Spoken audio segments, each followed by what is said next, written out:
Show பண்ணிகிட்ருக்கேன். அப்போ எக்கனாமிக்ஸோட கிளாஸில் இதுதான் எல்லாத்துக்குமே சிலபஸில் இருக்கும். நேச்சர் ஆஃப் எக்கனாமி, இந்திய பொருளாதாரத்தினுடைய நேச்சர், அதுதான் ஃபஸ்ட்டு சிலபஸில் வருது. இந்தியன் எக்கனாமியோட நேச்சர் என்ன, அதே போல் வந்து பார்த்திங்கன்னா characteristics of under development nations, ஒரு அண்டர் டெவலப்டு அப்படின்ற மாதிரி இருக்கக்கூடிய பின்தங்கிய நாடுகள் அல்லது வளர்ச்சி குன்றிய நாடுகள், அந்த நாட்டினுடைய பொருளாதாரத்தினுடைய தன்மை எப்படி இருக்கும் அப்படிங்கிறத பற்றி படிக்க போகிறோம். 5 ஆண்டு திட்டங்களும் அதனுடைய மதிப்பீடுகளும் அப்படிங்கிறது படிக்க போகிறோம். 5 year plans and their assessments அப்படிங்கிறது படிக்க போகிறோம். திட்டமிடுதலின் வரலாறு, so the history of planning அப்படிங்கிறது, பிளானிங்கை பற்றி படிக்க போகிறோம். அதே மாதிரி தி ப்ராப்ளம்ஸ் ஆஃப் பிளானிங், திட்டமிடுதலில் உள்ள பிரச்சனைகள் அப்படிங்கிறது படிக்க போகிறோம். டைம்ஸ் ஆஃப் பிளானிங், திட்டமிடுதலுடைய வகைகள் அப்படிங்கிறது படிக்க போகிறோம். ஸோ பொருளாதார திட்டமிடுதல்னால் என்ன, இங்கே பாருங்கள், இதுதான் total syllabus. So total syllabus அப்படிங்கிறது இவ்வளோ இருக்குது. இதை நம்ம அப்படியே ஒன்றுன்னா உங்களுக்கு நான் அனுப்பிச்சு தரேன். இப்போ நம்ம படிக்க போகிறது ஃபஸ்ட்டு அப்படிங்கிறதுல வந்து நேச்சர் ஆஃப் இந்தியன் எக்கானமி அப்படிங்கிறது படிக்க போகிறோம். ஸ்டார்ட் பண்ணுவோம். நேச்சர் ஆஃப் இந்தியன் எக்கானமி நீங்கள் ட்ரை பண்ணிக்கங்க. சிலபஸ் எதுவும் பிரேக் ஆகுதா? நல்லா பேசுங்க, பேசுகிறத நல்லா பேசுங்க, அந்த மாதிரி சொல்லக்கூடியது இங்கேருந்து தான் ஸ்டார்ட் ஆகுது நமக்கு. எக்கனாமிக்ஸ் அப்படிங்கிறத நீங்கள் பார்க்குறீங்க, மெட்டீரியலை பார்த்துட்டே இருக்கக்கூடாது, வேடிக்கை பார்த்துட்டே இருக்கக்கூடாது, எழுதணும். ஸோ எழுதும்போது எழுதுங்க, நான் சொல்கிறத எழுதுங்க. ஃபர்ஸ்ட் ஒன் எக்கானமிக்ஸ் அப்படிங்கிறது வந்து எழுதி வச்சுங்க. எக்கனாமிக்ஸ் அப்படிங்கிறது it is a Greek word, it is a Greek word. இது வந்து கிரேக்க வார்த்தை அப்படின்னு சொல்லி நம்ம பார்க்குறோம். எக்கானமிக்ஸ் அப்படின்னாவே கிரேக்க வார்த்தை. இதுதான் குரூப் 1, இதுதான் குரூப் 2, இதுதான் குரூப் 4, இதுதான் பேங்கிங்க்கு முக்கியம். பேங்கிங்கில் உங்களுக்கு வந்து பார்த்தீங்கன்னா மெயின்ஸில் உண்டு Indian economy and banking history அப்படின்ற மாதிரி கேட்பாங்க. யூபிஎஸ்சிக்கு உண்டு, எஸ்எஸ்சிக்கு உண்டு, ஆர்ஆர்பிக்கு உண்டு, யூஎஸ்ஆர்பி எஸ்ஐ போலீஸு இந்த மாதிரி உள்ள எக்ஸாம்ஸுக்கு உண்டு. ஸோ தமிழக அரசு, மத்திய அரசு நடத்தப்படக்கூடிய அத்துணை போட்டித் தேர்வுகளிலும் இந்தியன் எக்கானமிங்கிறது ஒரு டிசைடிங் ஃபேக்டராக இருக்குது. முக்கியமான சாப்டர், நல்லா படிச்சுங்க. முக்கியமான சாப்டர் நல்லா படிச்சுங்க. அப்போ it is a word from Greek, கிரேக்க வார்த்தை அப்படிங்கிறத எடுத்துக்கிறோம். இந்திய பொருளாதாரம். அப்போ இந்திய பொருளாதாரத்தில் இது 2 வார்த்தைகளிலிருந்து பெறப்பட்டிருக்கு அப்படின்னு சொல்லி சொல்லுவாங்க. எந்த 2 வார்த்தையிலிருந்து பெறப்பட்டிருக்கு? இட் இஸ் ஆரிஜினேட்டட், சரியா, ஃப்ரம் 2 வேர்ட்ஸ், கிரீக் வேர்ட்லேருந்து. ஒன்று நான் சொல்கிற வார்த்தையில் வச்சுங்க, OIKO, ஐகோ அப்படின்னு சொல்லுவாங்க. இன்னொரு வார்த்தை நிமிக்ஸ்ன்னு சொல்லுவாங்க, நிமிக்ஸ். ஐகோ அண்டு நிமிக்ஸ், இந்த 2 வார்த்தையிலிருந்து தான் பெறப்பட்டிருக்கு. ஐகோ அப்படின்றது என்ன சார் அப்படின்னு சொன்னால் உங்களுக்கு ஹவுஸ் அப்படின்னு பொருள்படும். ரோஹித் கிளாஸ் அட்டன் பண்ணலாம், நோட்ஸ் எடு. ஐகோ அண்ட் நிமிக்ஸ். ஐகோ அப்படின்னு சொன்னால் வீடு என பொருள்படும். நிமிக்ஸ்னு சொன்னால் அட்மினிஸ்ட்ரேஷன், நிர்வாகம் என பொருள்படும். இந்த 2 வார்த்தையிலிருந்து பெறப்பட்டது தான் நமக்கு எக்கானமிக்ஸ் அப்படிங்கிற வார்த்தை. இதை நீங்கள் பார்த்தீங்கன்னா ஐகோனாமிக்ஸ் அப்படின்னு சொல்லுவோம். அப்போ ஐகோனாமிக்ஸ் அப்படின்னு சொல்லக்கூடியது. ரெக்கார்ட் பண்ணுறதுக்கு ஆடியோ ஃபைல் கேட்டே, ஆடியோ ஃபைல் வேணும்னு சொன்னால் ரெக்கார்ட் பண்ணுறதுக்கு வேணும், ஆனால் வீடியோ ஃபைல் ஆகிட்டு இருக்கு. அப்போ கிரேக்க சொல்லிலிருந்து பெறப்பட்டது அப்படின்னு சொல்லி பார்க்குறோம். கிரேக்க சொல் அப்படிங்கிறது ஞாபகம் வச்சுங்க. 2 வார்த்தைகள் அப்படிங்கிறது ஞாபகம் வச்சுங்க. ஒன்று ஐகோ அப்படின்றது, ஐகோனா வீடு என பொருள்படும். நிமிக்ஸ்னு சொன்னால் அட்மினிஸ்ட்ரேஷன் என பொருள்படும். இந்த 2 வார்த்தைகளோட பிளண்டிங் வேர்டு தான் இந்த இடத்துல எக்கனாமிக்ஸ் ஆன்மணிதா. எக்கனாமிக்ஸ் அப்படிங்கிறது ஞாபகம் வச்சுக்கிறணும். அப்போ எக்கனாமிக்ஸுங்கிறது it is a purely social சயின்ஸுங்க. இது சயின்ஸா ஆர் ஆர்ட்ஸா இல்லை சோசியல் சயின்ஸா, வேறு எதுனாலும் கேட்பாங்க. இதை நம்ம பியூராக என்ன எடுத்துக்கிறணும் அப்படின்னு கேட்டால் சோசியல் சயின்ஸ் அப்படிங்கிறத நீங்கள் எடுத்துங்க. அப்போ எக்கனாமிக்ஸுங்கிறது பியூர்லி சோசியல் சயின்ஸ் அப்படிங்கிறத நீங்கள் எடுத்துக்கலாம். எக்கனாமிக்ஸுங்கிறது பியூர்லி சோசியல் சயின்ஸ். எங்க சொல்லுங்கள் பார்ப்போம். காயத்ரி நியூ ஸ்டூடெண்ட், இன்னைக்கு தான் சேர்ந்துருக்கீங்க. காயத்ரி, எக்கனாமிக்ஸுங்கிறது எந்த மொழிச்சொல்? இவ்வளோ நேரம் எடுத்துக்க கூடாது காயத்ரி. இருக்கீங்களாப்பா? நான் இருக்கேன் நம்ம கிளாஸில், ஆன்லைனில் நான் கிளாஸில் இருக்கேனாமா? தனுஷியா சொல்லுங்கப்பா. தனுஷியா எக்கனாமிக்ஸ்ங்கிறது எந்த மொழிச்சொல்? Greek word. எந்தெந்த வார்த்தைகள் இருந்து அந்த கிரீக் வேர்டு உருவாயிருக்கு எக்கனாமிக்ஸ்ங்கிற வார்த்தை? ஐகோனிமிக்ஸ். ஐகோனா என்னப்பா? ஹவுஸ் ஹோல்ட் அப்படிங்கிறது ஹவுஸ் மேனேஜ்மெண்ட் அப்படின்னு சொல்லக்கூடியது. வீடு மேலாண்மை, வீடு நிர்வாகம். அப்படி நிமிக்ஸ்னா நிர்வாகம். அப்போ ஐகோன்றது ஹவுஸ் மட்டும்தான், நிமிக்ஸ்னா தான் அட்மினிஸ்ட்ரேஷன். அப்போ ஒரு வீட்டை நிர்வாகம் செய்கிறது எப்படி அப்படிங்கிற அடிப்படையில் இருந்து தான் உங்களுக்கு பொருளாதாரம் அப்படிங்கிறது உருவாயிருக்கு அப்படிங்கிறத தெரிஞ்சு வச்சுக்கணும். ஓகேங்க. அப்போ கிரீக் வேர்டு பார்த்தாச்சு. அடுத்து நம்ம படிக்க போகிறது என்ன சார் அப்படி சொல்லி இங்கே பாருங்கள், ஒவ்வொருத்தராக வராங்க, லேட்டாக வராங்க. அப்போ இட் இஸ் பியூர்லி அது வந்து சோசியல் சயின்ஸ் அப்படின்னு சொல்லியாச்சு. யாருங்க ஃபாதர் ஆஃப் எக்கனாமிக்ஸு அப்படின்னு பார்த்தீங்கன்னா ஆடம் ஸ்மித் தான். ஆடம் ஸ்மித் அப்படிங்கிறதா who is called the father of economics. Economics அப்படிங்கிறது ஆடம் ஸ்மித் எடுத்துக்கணும். அப்போ ஆடம் ஸ்மித் எந்த நாட்டை சார்ந்தவர்? ஹீ இஸ் ஃப்ரம் ஃப்ரான்ஸுங்க. ஹீ இஸ் ஃப்ரம் ஃப்ரான்ஸ் அப்படிங்கிறத ஞாபகம் வச்சுக்கணும். இப்போ ஃப்ரான்ஸ் அப்படிங்கிறதோட கேபிட்டல் சிட்டி என்ன? குயிக்க வேகமாக எடுக்கணும். பாரிஸ். இப்போ பாரிஸில் சர்வதேச ஒரு மாநாடு நடைபெற்றது. எந்த மாநாடு நடைபெற்றது? இப்பெல்லாம் தூங்கிக்கிட்டு இருக்கக்கூடாது. இப்பெல்லாம் தூங்கிக்கிட்டு இருக்கக்கூடாது கிளாஸில். AI, artificial intelligence. நல்லா பேசணும், நல்லா பேசணும். Artificial intelligence. அடுத்த ஆர்டிஃபிஷியல் இன்டெலிஜென்ஸ் மாநாடு எங்கே நடக்க போவதா சொல்லப்பட்டிருந்துச்சு? நல்லா சூப்பராக அட்டன் பண்ணுறீங்க. இந்தியா. ஜெயிக்கணுன்றவங்க வாயை திறந்து பேசுங்க. ஜெயிக்கணுன்றவங்க நான் இந்த அட்டம்ப்டில் இல்லைன்னா நீங்கள் ஓடி போயிருங்க, அப்படியே ஓடி போயிடலாம். நீங்கள் அதாவது ஒரு சரியான முயற்சியாக இருக்காது, சரியான பயிற்சியாக இருக்காது. ஒன்றும் படித்தா நல்லா படிக்கணும், இல்லைன்னா சும்மா இருக்கணும். சரியா? சும்மா இருக்கணும். வாயை திறந்து பேசினா தான் படிக்க முடியும். இந்த ஈவினிங் பேட்ச் அப்படின்ற ஈவினிங் நடத்தும்போது நீங்கள் கொஞ்சம் அப்படியே என்ன பண்ணுவீங்க, மந்துன்னு இருப்பீங்க. அப்படி இருக்கக்கூடாது. ஆனால் ஓல்டு ஸ்டூடெண்ட்டு மார்னிங் பேட்சில் படிக்கிறவங்க எவ்வளோ ஆக்டிவாக பேசுகிறாங்கன்னு பாருங்கள். அவங்களோட நீங்களும் போட்டி போடணும். இந்த குரூப் 4 தானே படிக்கிறீங்க, இந்த குரூப் 2 தானே படிக்கிறீங்க, இந்த குரூப் 1 தானே படிக்கிறீங்க. அப்போ போட்டி போட்டு ஜெயிக்க பார்க்கணும். யார் ஜெயிக்கணும்னு ஆசைப்படுறீங்களோ அவங்க வாயை திறந்து பேசுங்க. மறுபடியும் இப்படி பேசுகிற மாதிரி வச்சுக்காங்க. Very first class.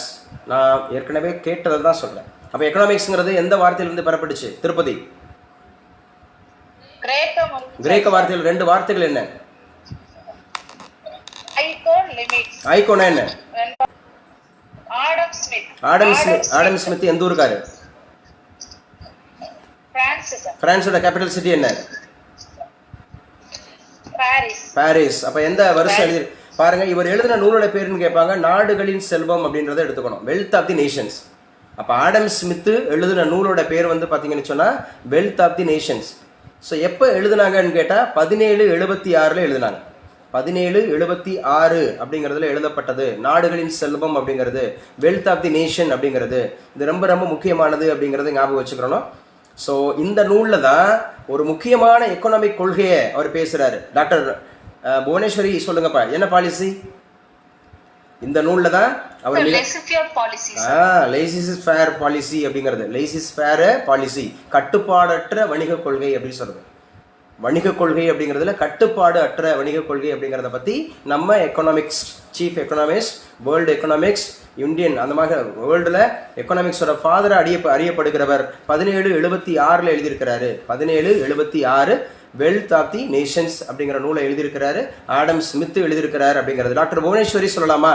இவர் கிளாசிக்கல் எக்கனாமியா, நியோ கிளாசிக்கல் எக்கனாமியா, ஆர் பார்த்தீங்க அப்படின்னா மாடர்ன் எக்கனாமியா? நம்ம Adam Smith exactly correct. Classical எக்கனாமிங்க. இவர் கிளாசிக்கல் எக்கனாமிஸ்ட் அப்படின்னு சொல்லி பார்ப்போம். கிளாசிக்கல் எக்கனாமிஸ்ட் அப்படிங்கிறத நல்லா படிச்சுங்க. இப்போ நம்ம படித்தது இந்திய பொருளாதாரம் அப்படிங்கிறது. முதல்ல பொருளாதாரம்ன்ற வார்த்தை எங்கேருந்து எடுக்கப்பட்டிருக்கு அப்படின்னு படிச்சிருக்கோம். அது எந்த 2 வார்த்தைகள் அப்படின்னு படிச்சிருக்கிறோம். அதுக்கப்புறம் இது அறிவியலா சமூக அறிவியலா அப்படின்றத பார்த்துருக்கோம். அதுக்கப்புறம் ஃபாதர் ஆஃப் எக்கனாமிக்ஸ் யாருன்னு பார்த்துருக்கோம். அவர் எழுதிய புத்தகம் என்னென்னு பார்த்துருக்குறோம். அது நேரம் உட்காரு. அவர் எழுதிய புத்தகம் என்னன்னு சொல்லி பார்த்துருக்குறோம். அது எந்த வருஷம் எழுதப்பட்டிருக்குன்னு பார்த்துருக்குறோம். அதுக்கப்புறம் அந்த புத்தகத்தில் என்ன சொல்லப்பட்டிருக்குங்கிறத பார்த்துருக்கோம். அடுத்து எழுதி வச்சுங்க, நேச்சர் ஆஃப் இந்தியன் எக்கானமி, இந்திய பொருளாதாரத்தினுடைய தன்மைகள். இப்போ இந்திய பொருளாதாரத்தின் தன்மைகள்னு சொல்கிறப்ப இந்திய பொருளாதாரம் என்ன பொருளாதாரமாக கருதப்படுகிறது? So Indian economy is considered as agrarian economy. அப்படி தானே டாக்டர் புவனேஸ்வரி? அக்ராரியன் எக்கானமி தானே Indian economy? Yes, sir. Yeah. Why it is considered as agrarian economy? After getting your job, Sir, agriculture is a backbone of Indian economy. So first 5-year plan giving more importance for food production, sir. So India is a developing country, so giving means for agriculture sector, sir. அப்ப என்னன்னா முதல்ல நம்ம பாத்தீங்கன்னா in India, சரியா, more than 60% of people are சரியா under agricultural sector. அதான் primary sector. இந்தியாவில் 3 துறைகள் இருக்கு. அதில் பிரைமரி செக்டார், செகண்டரி செக்டார், தென் பார்த்தீங்க அப்படின்னு சொன்னால் சர்வீஸ் செக்டார். இந்த பிரைமரி செக்டார்னா இட் இஸ் பியூர்லி அது அக்ரிகல்ச்சர். செகண்டரி செக்டார் அப்படின்னு எடுத்துக்கிட்டா அது இண்டஸ்ட்ரீஸ். அப்போ தேர்டு சர்வீஸ் செக்டார்னு எடுத்துக்கிட்டா அதுதான் முழுக்க அப்படிங்கிற மாதிரி இருக்கக்கூடியது அப்படிங்கிறது டெரிசரி செக்டார். அப்போ 3 செக்டாரில் இந்தியா அவங்க சொன்ன மாதிரி இந்தியா இஸ் கால்ட் அஸ் சரியா அக்ராரியன் கண்ட்ரி, அக்ராரியன் எக்கானமி.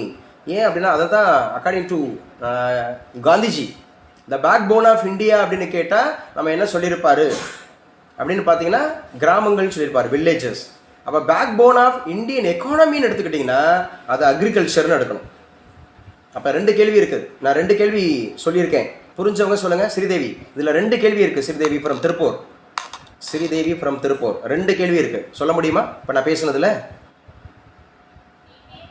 இந்தியன் எக்கானமி வந்து அக்ராரியன் எக்கானமி சார். இல்லை ஓகே, அது தனி, அது தனி அந்த மாதிரி கான்செப்ட். நான் சொன்னேன் இல்லையா, காந்திஜி சொன்னதுலேருந்து 2 இருக்குன்னு சொன்னேன். ஒன்று கிராமம், இன்னொன்று வந்து நான் சொல்லட்டா சார்? நான் சொல்லட்டான்றது யாரு? இந்தியாவின் முதல் சௌமியா சார். சௌமியா சொல்லுங்க sir. Father backbone of Indian economy வந்து agriculture sir. Backbone of India வந்து ரூரல் சார். இதுதாங்க இதைத்தான் கரெக்டா. ஓகே, சூப்பருங்க, கங்க்ராட்ஸ்மா சௌமியா.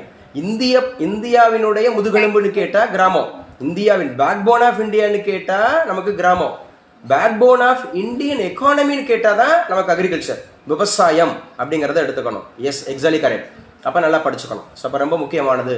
அப்போ இந்திய பொருளாதாரத்தினுடைய அப்போ எத்தனை செக்டார் இருக்குன்னு சொன்ன சௌமியா? இந்திய பொருளாதாரத்தில் எத்தனை செக்டார் இருக்கு? 3 செக்டார்ஸ். Primary, secondary, டெரிசரி. அப்போ பிரைமரினா எதை எடுத்துக்கணும்னு சொன்னேன்? அக்ரிகல்ச்சர் எடுத்துக்கணும். அக்ரிகல்ச்சர் பேஸ்டா இருக்கக்கூடியது, அதை நம்ம தனியா படிப்போம். அது நிறைய இருக்கு சரியா. அதில் மைனிங்ஸ் வரும், கேட்டில் ஃபீல்டு வரும் சரியா, ஃபிஷரிஸ் வரும், ஹார்டிகல்ச்சர், இந்த மாதிரி ஏகப்பட்டது வரும். அதை நம்ம படிச்சுக்கலாம். செகண்டரினாவே இண்டஸ்ட்ரீஸ் தான். அதே மாதிரி வந்து டெரிசரி செக்டர்னா சர்வீஸ் செக்டர். இதில் ஒரு அடிப்படையான ஒரு கொஸ்டின் கேட்பாங்க, இல்லை கொஞ்சம் கவனிச்சுட்டு வாங்க. நீங்கள் இடையில பேசிகிட்டே இருந்தீங்கன்னா அவங்களுக்கு நடத்துகிறவங்களுக்கு கேட்குறவங்களுக்கு டிஸ்டர்ப் ஆகும். அப்போ டெரிசரி செக்டார் அப்படின்னு சொல்கிற சர்வீஸ் செக்டாரில் தான் இந்தியாவினுடைய அதாவது அதிகமான ஜிடிபி எங்கேருந்து கிடைக்குது அப்படின்னு கேட்டாங்கன்னா நிச்சயமாக நமக்கு வந்து சர்வீஸ் செக்டாரில் தான் கிடைக்குது. பங்களிப்பு அப்படிங்கிற மாதிரி எடுத்துக்கிறோம். அப்போ இந்தியாங்கிறது ஒரு வளர்ச்சி அடைந்த நாடா, வளருகின்ற நாடா, வேகமாக வளருகின்ற நாடா, அல்லது வளர்ச்சி இல்லாத நாடா? இன் ஜென்ரல் தான் கேட்டிருக்கேன்.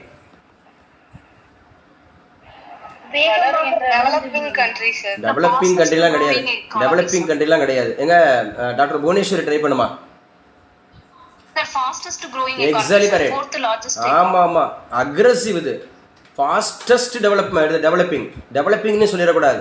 இந்தியா வந்து ஜப்பானை பின்னுக்கு தள்ளி 4வது மிகப்பெரிய நாடாக உருவாயிருச்சு. என்ன விதின் ஷார்ட்ல ஜெர்மனியை பின்னுக்கு தள்ளிடுன்னு சொல்லிட்டு பிரதமர் மோடி 2 நாளைக்கு முன்னாடி பேசினார். 3வது இடத்துல இருக்கக்கூடிய ஜெர்மனியையும் நாங்கள் பின்னுக்கு தள்ளி நாங்கள் 3வது இடத்துக்கு வந்துடுவோம் அப்படின்ற மாதிரி சொல்லியிருக்கிறார். அப்போ நம்ம வந்து அக்ரெசிவ் டெவலப்பிங் கண்ட்ரி அப்படிங்கிறத வரோம். அக்ரெசிவாக இருக்கிறது, அக்ரெசிவ் டெவலப்பிங் கண்ட்ரி அப்படிங்கிறத எடுத்து வைக்கணும். அப்போ இந்தியா அப்படிங்கிறது ஒரு வளர்ச்சி குன்றிய அல்லது குறை வளர்ச்சி அடைந்த அல்லது பின்தங்கிய அல்லது ஏழ்மையான மற்றும் வளர்ந்து வரும் ஒரு நாடு அப்படின்னு மாதிரி சொல்கிறாங்க. ஆனால் இது வந்து டெக்ஸ்டில் தான் அப்படி இருக்குது. ஆனால் இன்னைக்கு நேச்சர் என்ன இருக்குன்னு சொன்னால் அக்ரெசிவாக நம்ம வந்து முன்னேறி கொண்டிருக்கக்கூடிய ஒரு நாடாக இருக்குது. அப்போ குறைவான வருமானம் இருக்கா? ஆமாம் தான். அப்போ குறைவான வருமானம் ஈட்டும் நாடு, எந்த நாட்டில் தலா வருமானம் குறைவாக இருக்கிறதோ அந்த நாடு வளர்ச்சி குன்றிய நாடாக இருக்கும். பெர்காபிட்டா அப்படிங்கிறது, பெர்காபிட்டா ஃபார்முலா எழுதி வச்சுங்க. பெர்காபிட்டா சும்மா ஜென்ரலாக இந்த இடத்துல பெர்காபிட்டான்னு யூஸ் பண்ணுறதுனால நான் சொல்கிறேன். பெர்காபிட்டாவினாவே total national income divided by total population. Total national income, மொத்த தேசிய வருமானம் டிவைடட் பை மொத்த மக்கள் தொகை.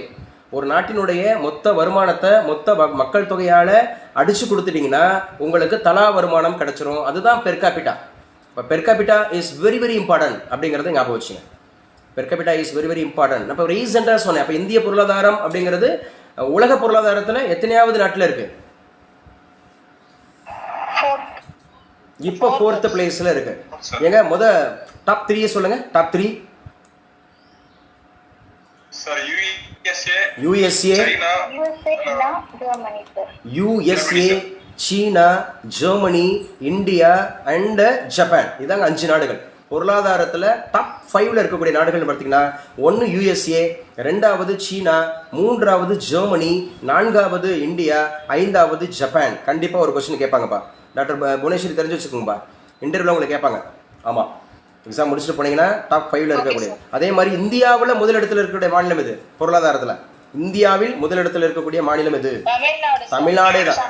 தமிழ்நாடுங்க 9.69%, 9.69% அப்படிங்கிற அடிப்படையில் தமிழ்நாடு அப்படிங்கிறது வந்து முதலிடத்தில் இருக்கிறது அப்படிங்கிறத ஞாபகம் வச்சுக்கணும். முதலிடத்துல இருக்கு அப்படிங்கிறத ஞாபகம் வச்சுங்க.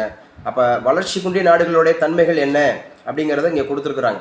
வளர்ச்சி குன்றிய நாடுகளுடைய ஒரு தன்மை என்ன, அப்போ எப்படி இருக்கும் அப்படின்னு பார்த்தீங்கன்னா, அப்போ ஒரு நாடு வளர்ச்சி அடைந்த நாடா அல்லது வளர்ச்சி இல்லாத நாடா? சரி, இது இந்த டெக்ஸ்ட் புக்கு போகிறதுக்கு முன்னாடி இன் ஜென்ரல் சில முக்கியமான கான்செப்டை படிச்சுப்போம் எக்கனாமிக்ஸில். எக்கனாமிக்ஸுங்கிற வார்த்தை முதல்ல எங்கேருந்து பெறப்பட்டதுன்னு சொன்னோன்னா கிரீக் வேர்டுன்னு சொன்னோம். அப்போ ஆய்கோன்னு சொன்னோம், நிமிக்ஸ்னு சொன்னோம். ஆய்கோனா வீடுன்னு சொன்னோம், நிமிக்ஸ்னு அட்மினிஸ்ட்ரேஷன் சொன்னோம். வீடு எவ்வாறு நிர்வாகம் செய்யப்படுகிறதுங்கிற அடிப்படையில் தான் பொருளாதாரம் அப்படிங்கிறத நீங்கள் எடுத்துகிட்டு போகணும். அப்போ இவர் எந்த ஊருக்காரு? பிரான்ஸ் நாட்டை சார்ந்தவர். யார்? நம்முடைய ஃபாதர் ஆஃப் எக்கனாமிக்ஸ். இப்போ ஃபாதர் ஆஃப் எக்கனாமிக்ஸ் யார் அப்படின்னு எடுத்துட்டா ஆடம் ஸ்மித். ஆடம் ஸ்மித் எழுதிய நூலோட பேர் என்ன? The wealth of the nation. அப்போ வெல்த்னா என்ன? செல்வம். அப்போ செல்வம் பற்றிய ஒரு ஆய்வு அப்படிங்கிறத அவர் எழுதியிருக்கிறார். அப்போ இவர் தான் அந்த நூலில் தான் லைஸ் ஃபேர் அப்படிங்கிற ஒரு கொள்கை, கட்டுப்பாடற்ற வணிகம்ன்றத சொல்கிறார். அப்போ ரொம்ப முக்கியமாக நீங்கள் தெரிஞ்சுக்கிட்டீங்கன்னா, எக்கனாமியோட நேச்சர் ஆஃப் எக்கனாமியை ரெண்டாக பிரிச்சுக்கணும், எழுதிக்கங்க. ஒன்று மைக்ரோ எக்கனாமி, இன்னொன்று வந்து மேக்ரோ எக்கனாமி. இது சைஸை பொறுத்து எக்கனாமியை ரெண்டாக பிரிச்சுக்கலாம். ஒன்று மைக்ரோ, ரெண்டு வந்து மேக்ரோ. மைக்ரோ எக்கனாமி, மேக்ரோ எக்கனாமின்னு சொல்லிட்டு ரெண்டாக பிரிச்சுக்கலாம். மைக்ரோ எக்கனாமின்னு சொன்னாவே நீங்கள் நல்லா புரிஞ்சுக்கிட்டீங்கன்னு சொன்னால், it deals with small or tiny அப்படிங்கிற மாதிரி சிறு அலகுகளை பற்றி ஆராய்வதுங்கிறது தான் உங்களுக்கு என்ன சார் அப்படின்னு பார்த்தீங்கன்னா, இது வந்து மைக்ரோ எக்கனாமி அப்படின்னு சொல்லுவாங்க. So micro economy is economy, it deals with small units அப்படிங்கிறத எடுத்துக்கணும். இதுக்கு ஆப்போசிட்டாக இருக்கிறது தான் மேக்ரோ எக்கனாமி. மேக்ரோ எக்கனாமி அப்படிங்கிறது it is nothing but it is deals with large scale R wholesale economy sector அப்படிங்கிறத எடுத்துக்கலாம். ஒட்டுமொத்த பொருளாதார காரணிகளை பற்றி ஆராய்வதுங்கிறது தான் உங்களுக்கு மேக்ரோ எக்கனாமி அப்படிங்கிறத எடுத்துக்கலாம். அப்போ எக்கனாமியில் எத்தனை வகையான எக்கனாமி சொல்கிறோம்? கொஞ்சம் குயிக் அடிக்கணும். சைஸை பொறுத்து இரண்டு வகையான எக்கனாமி என்னென்னப்பா? So micro economy and macro economy. Bhuvaneswari try பண்ணுங்கப்பா. Micro economy, macro economy. Micro economy அப்படின்னு சொன்னாவே என்ன தியரிப்பா? பிரைஸ் தியரியா, இன்கம் தியரியா? Exactly correct. மைக்ரோ அப்படின்னு சொன்னாவே பிரைஸ் தியரிங்க. மைக்ரோ அப்படின்னாவே பிரைஸ் தியரி, விலை அப்படிங்கிற மாதிரி இருக்கக்கூடிய ஒரு கோட்பாடு, விலை கோட்பாடு, விலை கொள்கை, விலை அந்த மாதிரி இருக்கக்கூடியது. ஆனால் இது மேக்ரோ எக்கனாமின்னு சொன்னால் அப்படியே ஜஸ்ட் வந்து பார்த்தீங்கன்னா இன்கம் தியரி அப்படிங்கிறத எடுத்துக்கணும். இப்போ மைக்ரோ எக்கனாமிங்கிறது பிரைஸ் தியரி, கவனி. மைக்ரோ எக்கனாமிங்கிறது பிரைஸ் தியரி, மேக்ரோ எக்கனாமிங்கிறது வந்து இன்கம் தியரி அப்படிங்கிறத எடுத்து வச்சுக்கணும். அப்போ ஹூ இஸ் கால்டு எக்கனாமிக்ஸில்? இப்போ ஃபாதர் ஆஃப் எக்கனாமிக்ஸ்னு எடுத்துக்கிட்டிங்கன்னா நமக்கு ஆடம் ஸ்மித் எடுத்துக்கலாம். இதுவே மாடர்ன் எக்கனாமிக்ஸோட ஃபாதர்னு எடுத்துக்கிட்டிங்கன்னா நம்ம ஜேம் கீன்ஸ் சொல்லுவோம். மாடர்ன் எக்கனாமிக்ஸோட ஃபாதர் அப்படின்னா மைக்ரோ எக்கனாமியோட ஃபாதர் யார் சொல்லலாம்? காமர்ஸ் படித்த பிள்ளைங்க இருக்கிறீங்க, ஆல்ஃபிரட் மார்ஷலுங்க. Exactly correct. மைக்ரோ எக்கனாமியோட ஃபாதர் அப்படின்னு கேட்டாவே ஆல்ஃபிரட் மார்ஷல் எடுத்துக்கலாம். இப்போ மேக்ரோ எக்கனாமியோட ஃபாதருமா? J M Keynes. John Maynard Keynes. ஜேஎம்னா ஜான் மேனார்ட் கீன்ஸ் அப்படிங்கிறத மேக்ரோ எக்கனாமியோட ஃபாதர். மைக்ரோ எக்கனாமியோட ஃபாதர்னு கேட்டால் நம்ம வந்து யார் எடுத்துக்கணும்? ஆல்ஃபிரட் மார்ஷல் அப்படின்னு எடுத்துக்கணும். இப்போ இந்த ஒரு 4-5 நபர்கள் அப்படிங்கிறவங்க ரொம்ப ரொம்ப முக்கியமானவங்க. இப்போ சைஸை பொறுத்து நான் வந்து சொல்லிட்டேன், மைக்ரோ எக்கனாமி இருக்கு, மேக்ரோ எக்கனாமி இருக்கு. இப்போ கான்செப்டை பொறுத்தவரை யாருமா?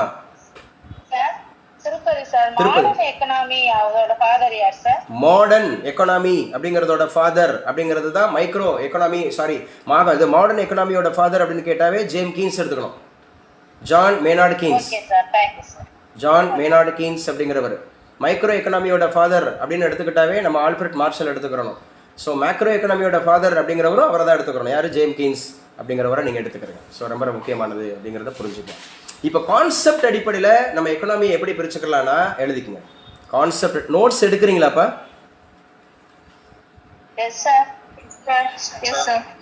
அம்மா காயத்ரி இருக்கீங்களா? நீங்கள் எந்த ஊருப்பா காயத்ரி?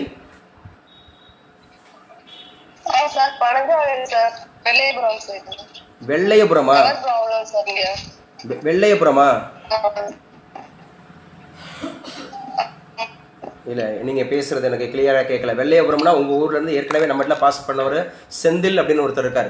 செந்தில், சத்யசெந்தில் அப்படிங்கிறவர் குரூப் 2ல் 2012-13 பாஸ் பண்ணிவிட்டு அவர் லோக்கல் ஃபண்ட் ஆடிட்டில் இருக்கார். அந்த வெள்ளையபுரமா? தேவகோட்டைக்கு பக்கத்தில் ஒரு வெள்ளையபுரம் இருக்குமே, முதல்ல நீங்கள் இருக்கீங்களா, நான் பேசுகிறது கேட்குதா, மற்றவங்களுக்கு கேட்குதாம்மா நான் பேசுகிறது கிளியரா? ஏன்னா நான் ஒய்ஃபைல தான் இருக்கேன், கிளியராக இருக்கும் நான் பேசுகிறது. ஆனால் காயத்ரி நீங்கள் ஆன்லைனில் எடுத்துக்கிறீங்க, ஆனால் நீங்கள் நல்லா பேசுனீங்கன்னா சூப்பராக இருக்கும். நேரடி கிளாஸ் அட்டன் பண்ண ஃபீல் இருக்கும், நேரடி கிளாஸ் அட்டன் பண்ண ஃபீல் இருக்கும். நீங்கள் பேசுனீங்கன்னா ரொம்ப நல்லது.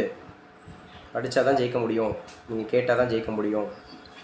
மற்றபடி காஞ்சிபுரம் சுகன்யா, காஞ்சிபுரத்தில் எப்படி கேட்குது? காஞ்சிபுரம் சுகன்யா இருக்கு சார். காஞ்சிபுரம் சுகன்யா கிளியராக இருக்குது. சரி, ஆக்சுவலாக வந்து புவனேஸ்வரி கூட நீங்கள் சேலம் அப்பா, புவனேஸ்வரி இருக்கீங்களா? நீங்கள் எந்த ஊர்? Yes sir. புவனேஸ்வரி எந்த ஊர்? Native Salem sir. ஒர்க் பண்றது நேட்டிவ் வந்து சேலம், பட் ஒர்க் பண்ணுறது கோயம்புத்தூர். கோயம்புத்தூர் சார். ஒர்க் பண்ணுறது கோயம்புத்தூர். சரிம்மா, எழுதிக்கலாம். ஸோ அப்போ சைஸை பொறுத்து ஓகேம்மா, சைஸை பொறுத்து நம்ம மைக்ரோ அண்ட் மேக்ரோ சொன்னோம். இப்போ கான்செப்ட் அடிப்படையில் பார்த்தீங்கன்னா எக்கனாமிக்ஸில் ஃபஸ்ட்டு ட்ரெடிஷ்னல் எக்கனாமி, பாரம்பரிய பொருளாதாரம்.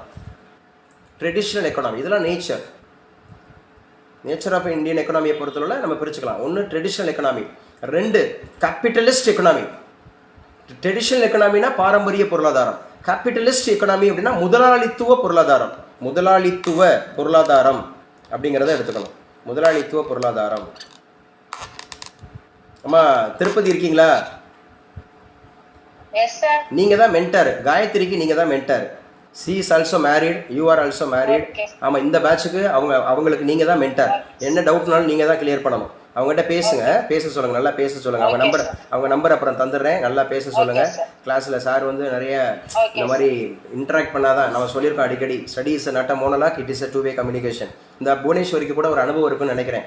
ஏற்கனவே ஒரு அகாடமியில் படித்து எல்லாரும் ஃபீல் பண்ணிட்டு இருந்தோம்லப்பா, நீங்கள் அப்புறம் தானே வந்தீங்க, என்கிட்ட வந்தீங்க.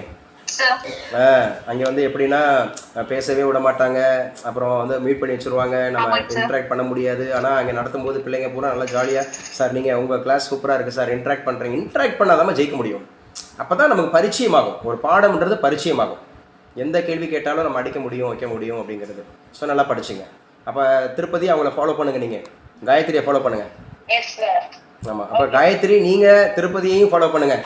அந்த அக்கா சொல்கிறது பாருங்கள், உங்களை சீனியராக இருப்பாங்கன்னு நினைக்கிறேன். ஐ திங்க் ஸோ நிச்சயமாக வந்து பார்த்தீங்கன்னா உங்களை சப்போர்ட் பண்ணுவாங்க. இப்போவாது பேசுகிறீங்களா காயத்ரி? பேசலாமா? என்னாச்சு ஆளையே காணோம்? மென்டார் நீங்கள் கூப்பிடுங்க. காயத்ரி இருக்கீங்களாப்பா? காயத்ரி ஓகே சார், அவங்க அட்டெண்ட் பண்ணுறாங்க. பேசிட்டு தான் இருந்தாங்க, எல்லாம் பேசிட்டு தான் இருந்தாங்க, வச்சுட்டு தான் இருந்தாங்க. நீங்க பேசும்போது பேசுனாங்க சார், அது கிளியரா நமக்கு கேட்கல போல சார்.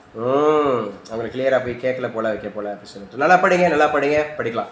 ஸோ நான் சொன்னேன் கான்செப்ட் அடிப்படையில் 1 ட்ரெடிஷ்னல் எக்கனாமி, 2 வந்து பார்த்தீங்கன்னா கேபிட்டலிஸ்ட் எக்கனாமி, 3 வந்து எழுதி வச்சுங்க கமாண்ட் எக்கனாமி. கமாண்ட் எக்கனாமி, கமாண்ட்னாவே உங்களுக்கு கட்டளை பொருளாதாரம் அப்படிங்கிற மாதிரி எழுதி வச்சுக்கணும். கமாண்ட்னாவே கட்டளை. 4வது அப்படின்னு சொல்லக்கூடியது என்ன எக்கனாமி அப்படின்னா கம்யூனிஸ்ட் எக்கனாமி. கம்யூனிஸ்ட் அப்படின்னாவே பொது உடைமை பொருளாதாரம். கம்யூனிஸ்ட் எக்கனாமினா பொது உடைமை பொருளாதாரம். 5 அப்படிங்கிறது தான் நமக்கு மிக்ஸ்டு எக்கனாமி, கலப்பு பொருளாதாரம். அப்போ 5 விதமாக நம்ம பிரிச்சுக்கலாம். புவனேஸ்வரி லிஸ்ட் அவுட் பண்ணுறீங்களா? Coimbatore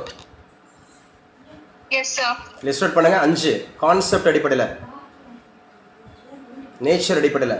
traditional economy, second capitalist economy, command economy, yes sir, based on the nature, communist economy, mixed economy sir. Mixed economy, communist and mixed. ஒவ்வொன்றுக்கும் ஒவ்வொரு நம்ம செக்டார் நம்ம வச்சுக்கலாம், ஒவ்வொன்றுக்கும் ஒவ்வொரு செக்டார் எடுத்துக்கலாம். இப்போ எடுத்துக்காட்டுக்கு ட்ரெடிஷ்னல் எக்கனாமின்னு சொன்னாவே இந்த ஹிந்து அன்டிவைடட் ஃபேமிலின்ற ஆர்கனைசேஷனோட ஸ்ட்ரக்சர் இருக்குது, இந்து கூட்டு குடும்பம்னு. அதில் அதிகமாக இருக்கும். அதாவது பரம்பரையாக ஒரு தொழில் பண்ணிகிட்டே வருவாங்க, தொழில் மாறவே மாறாது, ஆனால் டெக்னாலஜி மட்டும் மாறிட்டே இருக்கும், தொழில்நுட்பம் மட்டும் மாறிட்டே இருக்கும். நீங்கள் நிறைய பார்த்தீங்கன்னா தெரியும், இந்த காட்டேஜ் இண்டஸ்ட்ரீஸாக இருக்கட்டும் அல்லது ஒரு பிரியாணியாக இருக்கட்டும். இப்போ பார்க்குறோம்ல பிரியாணி, வேணு பிரியாணி, திண்டுக்கல் வேணு பிரியாணின்னு சொல்கிறாங்க, தலப்பாக்கட்டு பிரியாணி. இதெல்லாம் வந்து பிரியாணின்றது ஒரு ப்ராடக்ட். ஆனால் அந்த ப்ராடக்ட்டில் அந்த அவங்களுடைய அந்த ப்ரோக்ராம், அந்த என்ன சொல்கிறது, பிஸ்னஸ் மாடல்ஸை மட்டும் அவங்க டெவலப் பண்ணிட்டு போவாங்க. நேச்சர் ப்ராடக்ட் ஒன்று தான், அப்போ அதுதான் ட்ரெடிஷ்னல் எக்கனாமி. பாரம்பரிய பொருளாதாரம் என்றால் என்ன? பரம்பரையாக எங்கள் தாத்தா இந்த தொழில் தான் செஞ்சார், நான் எங்கள் அப்பா இந்த தொழில் தான் செஞ்சார், நான் இதுதான் செய்கிறேன், என் பிள்ளை இதைத்தான் செய்கிறான், என் பேரனும் இதைத்தான் செய்கிறான், தலைமுறைகள் தாண்டி அப்படின்னு மாதிரி சொல்லுவாங்கல்ல, அதுதான் பாரம்பரிய பொருளாதாரம். அப்போ ஞாபகம் வச்சுக்கணும், இது எக்கனாமிக்ஸில் அது பொறுத்து கான்செப்ட் ரெடி பண்ணல. ரெண்டாவது என்ன சார் அப்படின்னு சொன்னால் capitalist economy. Capitalist economy is nothing but இது வந்து என்ன சார்னா முதலாளித்துவ பொருளாதாரம். முதலாளித்துவம் அப்படின்னு சொன்னாவே கேபிட்டலிஸ்ட். முதலாளித்துவ நாடுகளை கூறு கேட்பாங்க, முதலாளித்துவ நாடுகளை கூறு. கேபிட்டலிஸ்ட் எக்கனாமி எந்தெந்த நாடுகளெல்லாம் இருக்குது அப்படின்ற மாதிரி. இப்போ குறிப்பாக அமெரிக்கா எடுத்துக்கிட்டோன்னா அது கேபிட்டலிஸ்ட் எக்கனாமியில் வந்துடும். அப்போ கேபிட்டலிஸ்ட் எக்கனாமி வந்து பிரைவேட் செக்டருக்கு அதிக இம்பார்ட்டன்ஸ் கொடுப்பாங்க. பிகாஸ் ஆல் ப்ரொடக்ஷன் ஃபேக்டர்ஸ், எல்லா உற்பத்தி காரணங்களும் ஒரு தனி நபர், அதாவது ஒரு பிரைவேட் நபர் வந்து முடிவு பண்ணுவார். அப்போ எதெல்லாம் ப்ரொடக்ஷன் ஃபேக்டர்ஸ் எழுதுங்க. முதல்ல ப்ரொடக்ஷன் ஃபேக்டர்ஸ்னு சொல்லிட்டேன்ல, உற்பத்தி காரணிகள் எழுதுங்க.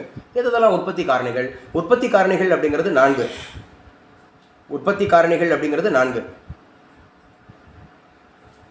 ட்ரை பண்ணலாமா? காஞ்சிபுரம் சுகன்யா உற்பத்தி காரணிகள் ஆல்ரெடி படிச்சிருக்கோம். எங்க ட்ரை பண்ணுங்க, உங்களுக்கு இருக்கான்னு செக் பண்ணுவோம். ஞாபகத்தில் இருக்கா? என்னென்ன இருக்கு?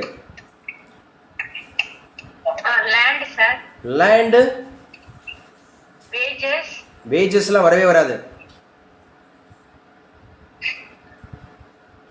சார் நான் சொல்லட்டுங்களா சார்? புவனேஸ்வரி இருங்கப்பா, கொஞ்சம் ட்ரை பண்ணுவோம். இப்போ இருக்கக்கூட ஓகே சார். இந்த 11th படிக்கிற தம்பி சொல்கிறான். Land, labour, organisation, exact correct, அதான் ஆர்கனைசேஷன். சரி, லேண்டு, லேபரு, கேபிட்டல், ஆர்கனைசேஷன், அதாவது என்டர்பிரனர். அப்படி தானே Bhuvaneswari? Land, labour, capital, entrepreneur அப்படிங்கிற ஆர்கனைசேஷன். எஸ், இந்த 4 தான் வந்து பார்த்தீங்கன்னா ப்ரொடக்ஷன் ஃபேக்டர்ஸ். இந்த ப்ரொடக்ஷன் ஃபேக்டர்ஸுக்கு இப்போ புவனேஸ்வரிட்ட வரேன். புவனேஸ்வரி நீங்கள் சொல்லுங்கள், லேண்டுக்கு தான் என்ன கொடுப்போம்? Okay, rent sir. Exactly correct. லேண்டுக்கு ரெண்ட் கொடுப்போம். லேபருக்கு என்ன கொடுப்போம்? Wage sir. வேஜ். லேபருக்கு வேஜ் கொடுப்போம். கேபிட்டலுக்கு என்ன கொடுப்போம்?